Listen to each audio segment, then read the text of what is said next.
La quarantena imposta all'economia dal coronavirus espone le nostre aziende a diversi rischi, alcuni dalle conseguenze potenzialmente molto serie e con i quali bisognerà necessariamente fare i conti nel post-emergenza.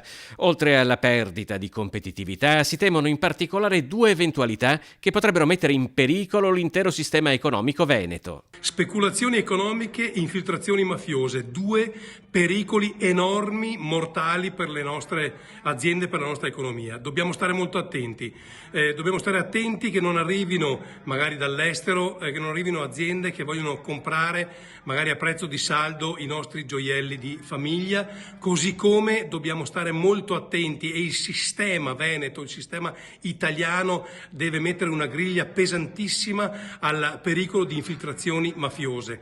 Marcato ha lanciato l'allarme intervenendo in collegamento alla conferenza di Unioncamere sulle prime ricadute dell'emergenza coronavirus sul sistema economico veneto. Il presidente regionale di Unioncamere, Mario Pozza, ha criticato la mancata tempestività dell'Europa sul rilascio di liquidità a favore delle imprese in crisi.